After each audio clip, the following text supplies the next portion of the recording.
Welcome to FireFlink.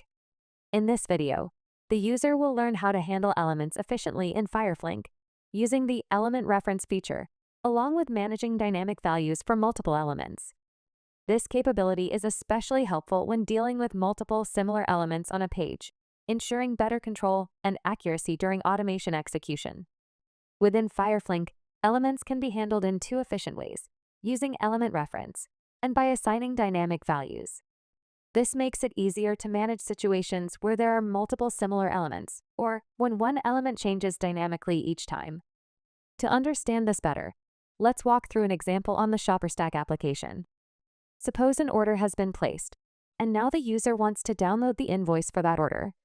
First, navigate to the Profile section and click on My Orders. As visible, there are multiple orders listed, each associated with an invoice button. Now, here's the challenge. When the automation script clicks on the invoice button, it will always click the first button by default. But what if the user needs to download the second or third invoice instead? In such cases, FireFlink makes it easy to handle this scenario using element reference. Let's see how to do it step by step. Open the Finder tool and navigate to the same page. Observe that all these invoice buttons look similar except for one unique thing, the order ID associated with each. So, the plan is to use the order ID as a reference to target the specific invoice button. Now, enable the element reference toggle in the Finder tool. As the description of this toggle says, enable to capture reference-based locators of elements.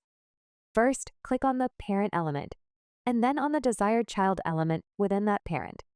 Start by clicking Start Capturing Element. As instructed, first click on the reference element. Here, it's the order ID. Then, click on the desired element, which in this case is the invoice button. Once this is done, the element is added to the Elements section. Move this element to the project.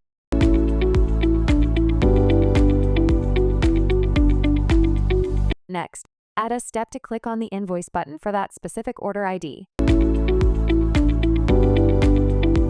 And run the execution. As the execution runs, notice that the second invoice button gets clicked, exactly as intended.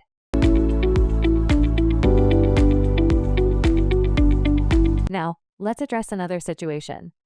What if the user needs to click the third invoice button or any other invoice? Does the element need to be captured again? The answer is, not in FireFlink. FireFlink allows changing the locator type from static to dynamic, enabling the script to handle multiple elements without recapturing. Here's how to do it.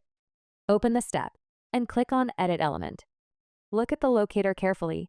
Identify the part of the locator that keeps changing. In this scenario, it's the order ID. Change the locator type from static to dynamic. Now, within the locator value, the order ID appears inside quotes.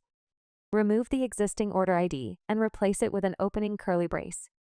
This action displays a list of available dynamic value options. Select the appropriate option from the list. This dynamically binds the element, allowing the user to provide the value when the element is called. Update the element. Notice that FireFlink now prompts the user to enter the value for the dynamic locator. Enter a different order ID and update the step. Run the execution, and this time, the script clicks the invoice button corresponding to the new order ID provided. In this video, the user has learned how to handle elements using element reference and how to assign dynamic values to locators in FireFlink. These features make it simple to manage multiple similar elements, providing greater flexibility, accuracy, and efficiency in automation processes. Thank you for watching the video. To learn more or schedule a free demo, visit www.fireflink.com.